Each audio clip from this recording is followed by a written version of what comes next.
नमस्कार, ये आकाशवाणी पटना है। अब आप खालिद रशीद से प्रादेशिक समाचार सुनिए। पहले मुख्य समाचार। आतंकवाद के खिलाफ भारत की रणनीति से दुनिया को अवगत कराने के लिए बहुदलीय प्रतिनिधिमंडल कल विभिन्न देशों के दौरे पर रवाना होगा। सर्वोच्च न्यायालय ने न्यायिक सेवा में प्रवेश स्तर के पदों के उम्मीदवारों के लिए अधिवक्ता के रूप में न्यूनतम 3 वर्ष के अनुभव को फिर से अनिवार्य बनाया। स्वास्थ्य मंत्री मंगल पांडे ने कहा, 26 से 28 मई तक राज्य के सभी प्रखंडों में आयुष्मान भारत कार्ड बनाने के लिए चलेगा विशेष अभियान। और प्रदेश के विभिन्न भागों में प्री मानसून परिस्थितियों के कारण आंधी, बारिश और वज्रपात। सुपौल में वज्रपात से 2 लोगों की मौत। अब समाचार विस्तार से। आतंकवाद के खिलाफ भारत की रणनीति से दुनिया को अवगत कराने के लिए बहुदलीय प्रतिनिधिमंडल कल विभिन्न देशों के दौरे पर रवाना होगा। सत्ता पक्ष और विपक्ष के चुने गए सांसदों का ये प्रतिनिधिमंडल भारत की कूटनीतिक पहल का हिस्सा है। एक रिपोर्ट। 7 सर्वदलीय प्रतिनिधि मंडल, जिनमें 59 सांसद शामिल हैं, कल से लेकर अगले महीने की 5 तारीख के बीच कई देशों का दौरा करेंगे। प्रतिनिधि मंडलों का नेतृत्व कांग्रेस सांसद शशि थरूर, भाजपा सांसद रविशंकर प्रसाद और वैजयंत पांडा, जेडीयू नेता संजय झा, डीएमके नेता कनिमुई करुणानिधि, एनसीपी शरद पवार की सुप्रिया सुले और शिवसेना सांसद श्रीकांत शिंदे करेंगे। प्रतिनिधि मंडल कुल 32 देशों का दौरा करेगा, जिसमें America, Saudi Arab, Bahrain, Kuwait, Algeria, UK, France, Germany, Italy, Denmark, Brazil, Colombia, दक्षिण कोरिया, जापान और सिंगापुर शामिल हैं। 10 दिवसीय दौरे के दौरान भारतीय प्रतिनिधिमंडल आतंकवाद से निपटने के लिए देश द्वारा अपनाए गए दृष्टिकोण और प्रतिबद्धता से वैश्विक नेताओं को अवगत कराएगा। साथ ही वह आतंकवाद के खिलाफ भारत के मजबूत संदेश को भी अंतर्राष्ट्रीय समुदाय तक पहुंचाएंगे। भूपेंद्र सिंह के साथ दिवाकर, आकाशवाणी समाचार, दिल्ली। लोक जनशक्ति पार्टी रामविलास के अध्यक्ष और केंद्रीय मंत्री चिराग पासवान ने कांग्रेस और अन्य विपक्षी दलों द्वारा बहुदलीय शिष्टमंडल में शामिल नामों पर विवाद को गैर जरूरी बताया है। श्री पासवान ने कहा कि विपक्ष को अंतर्राष्ट्रीय विषयों पर विवाद नहीं करना चाहिए, इससे भारत की छवि खराब होती है।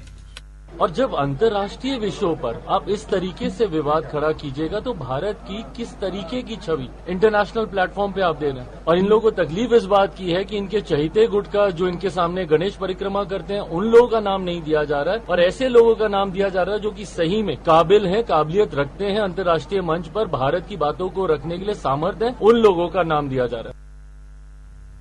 जम्मू कश्मीर के नौशेरा सेक्टर में तैनात सेना के जवान भागलपुर के नौगछिया निवासी संतोष यादव शहीद हो गए हैं। प्राप्त जानकारी के अनुसार सोमवार की रात आतंकवादियों के खिलाफ घाटी में चलाए जा रहे सर्च ऑपरेशन के दौरान उनकी गाड़ी एक खाई में गिर गई। हादसे में संतोष यादव गंभीर रूप से घायल हो गए। इलाज के दौरान अस्पताल में उनकी मृत्यु हो गई। सेना में हवलदार पद पर तैनात शहीद संतोष यादव का पार्थिव शरीर उनके पैतृक स्थान लाए जाने की तैयारी की जा रही है। सीमा सुरक्षा बल बीएसएफ की पंजाब सीमा समेत सभी 3 संयुक्त सैन्य चौकियों अटारी, हुसैनीवाला और सादकी पर रिट्रीट समारोह फिर शुरू हो गया है। ऑपरेशन सिंदूर के बाद इस महीने की 8 तारीख को आम लोगों के लिए इसे निरस्त कर दिया गया था। आज समारोह में मीडिया कर्मियों को प्रवेश दिया गया। हमारे संवाददाता ने बताया है कि कल से आम लोग भी समारोह में शामिल हो सकेंगे। एक रिपोर्ट। रिट्रीट समारोह को स्थगित करने का निर्णय भारत द्वारा पाकिस्तान और पाकिस्तान के कब्जे वाले जम्मू कश्मीर में आतंकवादी ढांचे को निशाना बनाकर ऑपरेशन सिंदूर चलाए जाने के एक दिन बाद लिया गया था। सीमा सुरक्षा बल ने कहा है कि दोनों देशों के बीच के गेट भारतीय सीमा में बंद रहेंगे। सूर्यास्त के समय झंडा उतारने के बाद भारतीय गार्ड कमांडर और पाकिस्तान रेंजर्स के उनके समकक्ष के बीच पहले की तरह औपचारिक हाथ भी नहीं मिलाया जाएगा। साथ ही सीमा पर लगी कंटीली तार के पार खेत वाले किसानों को अपनी जमीन जोतने की अनुमति भी दे दी गई है। इस संबंध में बीएसएफ ने पंजाब सीमा पर विभिन्न क्षेत्रों में ऐसे किसानों के साथ बैठकें की हैं जो अपनी जमीन पर खेती करना चाहते हैं और कड़ी निगरानी और सीमित समय के लिए उन्हें अनुमति दे दी गई है। राजेश बाली, आकाशवाणी समाचार, जालंधर। ऑपरेशन सिंदूर की सफलता के बीच पूरा देश जवानों के शौर्य और साहस को नमन कर रहा है। आकाशवाणी समाचार भी सशस्त्र बलों के सम्मान में एक विशेष श्रृंखला प्रस्तुत कर रहा है। आज इस कड़ी में हम परमवीर चक्र विजेता मेजर नायब सूबेदार बाना सिंह के अदम्य साहस का स्मरण कर रहे हैं। एक रिपोर्ट।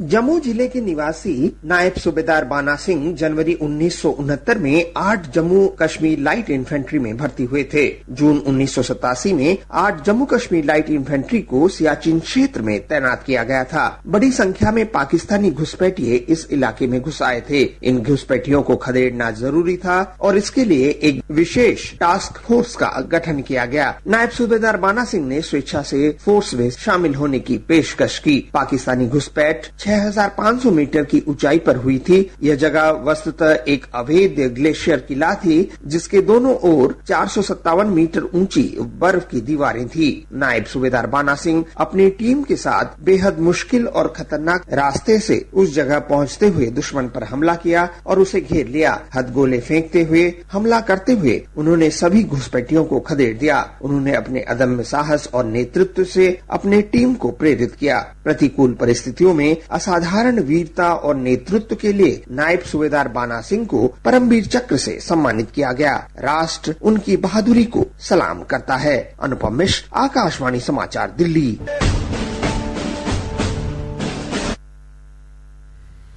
केंद्रीय कृषि और किसान कल्याण मंत्री शिवराज सिंह चौहान ने कहा है कि विकसित भारत बनाने के लक्ष्य को प्राप्त करने के लिए कृषि विकास दर को 5% के स्तर पर बनाए रखना आवश्यक है। श्री चौहान ने नई दिल्ली में संवाददाताओं से बातचीत करते हुए कहा कि इस लक्ष्य को प्राप्त करने के लिए सरकार ने कृषि क्षेत्र को प्राथमिकता सूची में सबसे ऊपर रखा है। आज उसी टीम के रूप में हम लोग यहाँ विचार कर रहे हैं कई चीजों पर।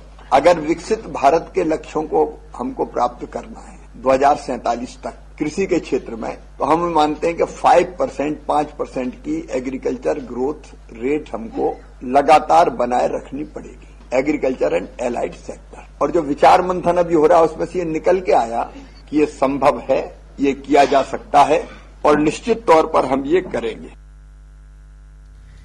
सर्वोच्च न्यायालय ने न्यायिक सेवा में प्रवेश स्तर के पदों के लिए आवेदन करने वाले उम्मीदवारों के लिए अधिवक्ता के रूप में न्यूनतम 3 वर्ष के अनुभव को फिर से अनिवार्य बना दिया है। अनुभव की अवधि की गणना उम्मीदवार के अधिवक्ता के रूप में प्रोविजनल रूप से पंजीकृत होने की तारीख से की जा सकती है।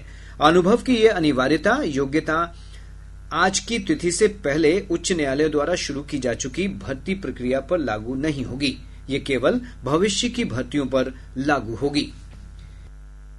प्रादेशिक समाचार आप आकाशवाणी पटना से सुन रहे हैं। ताजा समाचारों के लिए आप हमारे एक्स हैंडल AIR_News_ पर जा सकते हैं। स्वास्थ्य मंत्री मंगल पांडे ने कहा है कि 26 से 28 मई तक राज्य के सभी प्रखंडों में आयुष्मान भारत कार्ड बनाने का विशेष अभियान चलाया जाएगा।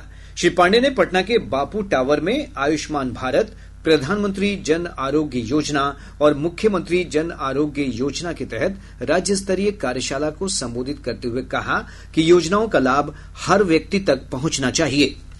एक विशेष 3 दिन का अभियान 26, 27, 28 मई को चलाया जा रहा है। ये आगे आने वाला जो 26, 27, 28 मई है, गांव पंचायत स्तर तक पूरे बिहार में सभी प्रखंडों में विशेष अभियान चलाया जाएगा आयुष्मान कार्ड बनाने का। और मुझे पूरा विश्वास है कि एक बड़ी संख्या में लोग इस योजना से जुड़ेंगे और उनको कार्ड मिलेगा। गन्ना उद्योग मंत्री कृष्णनंदन पासवान ने कहा है कि राज्य में गुड़ इकाई लगाने की लाइसेंस प्रक्रिया ऑनलाइन कर दी गई है। श्री पासवान पटना में ऑनलाइन लाइसेंसिंग पोर्टल के शुभारंभ के बाद पत्रकारों से बातचीत करते हुए कहा कि बंद चीनी मिलों को चालू करने के लिए सरकार प्रयासरत है। राज्य के अधिकतर भागों में प्री मानसून परिस्थितियों के कारण आंधी बारिश का सिलसिला जारी है। कुछ स्थानों पर वज्रपात की घटना भी हुई है। मौसम विज्ञान केंद्र पटना के अनुसार अगले 48 घंटों के दौरान पश्चिम चंपारण, पूर्वी चंपारण, गोपालगंज, शिवहर, सीतामढ़ी, मधुबनी, रोहतास, औरंगाबाद, गया समेत राज्य के विभिन्न भागों में आंधी बारिश की संभावना है। वहीं कटिहार, किशनगंज और पूर्णिया जिले में भारी बारिश का अलर्ट जारी किया गया है।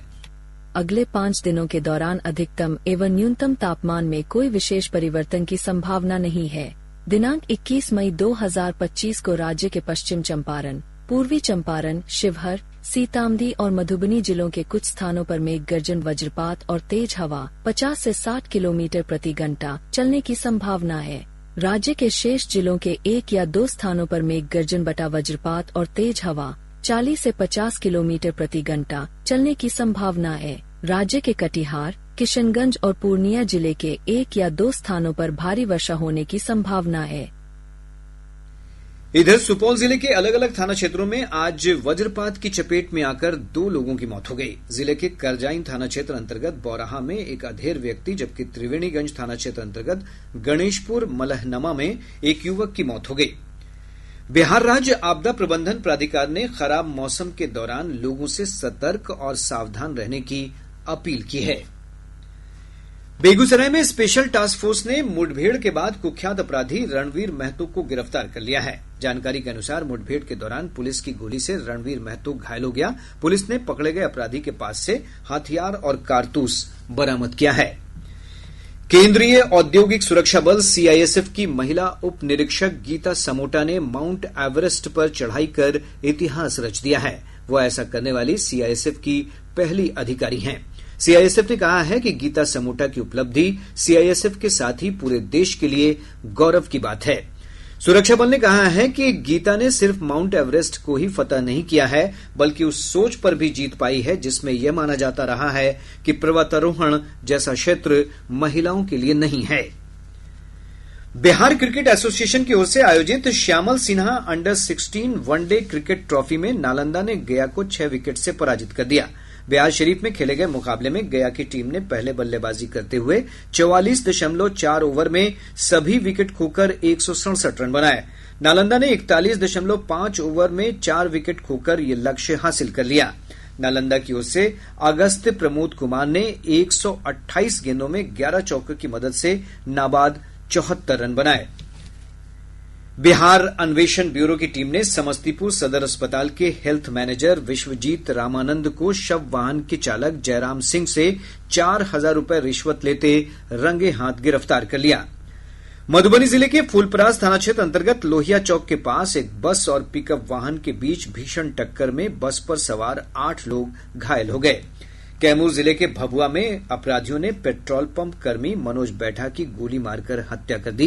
हत्यारे ने बाद में भभुआ थाने में सरेंडर कर दिया। इधर मृतक के परिजनों ने हत्याकांड के खिलाफ अस्पताल परिसर में हंगामा किया। पश्चिम चंपारण जिले के बगहा में जंगल से भटककर एक भालू नौरंगिया के केरई गांव में पहुंच गया। वाल्मीकि टाइगर रिजर्व के वन कर्मियों ने भालू का सुरक्षित रेस्क्यू किया। और अब अंत में मुख्य समाचार एक बार फिर। आतंकवाद के खिलाफ भारत की रणनीति से दुनिया को अवगत कराने के लिए बहुदलीय प्रतिनिधिमंडल कल विभिन्न देशों के दौरे पर रवाना होगा। सर्वोच्च न्यायालय ने न्यायिक सेवा में प्रवेश स्तर के पदों के उम्मीदवारों के लिए अधिवक्ता के रूप में न्यूनतम 3 वर्ष के अनुभव को फिर से अनिवार्य बनाया। स्वास्थ्य मंत्री मंगल पांडेय ने कहा 26 से 28 मई तक राज्य के सभी प्रखंडों में आयुष्मान भारत कार्ड बनाने के लिए चलेगा विशेष अभियान। और प्रदेश के विभिन्न भागों में प्री मानसून परिस्थितियों के कारण आंधी, बारिश और वज्रपात। सुपौल में वज्रपात से 2 लोगों की मौत। इसके साथ ही आकाशवाणी पटना से प्रसारित प्रादेशिक समाचार का ये अंक समाप्त हुआ।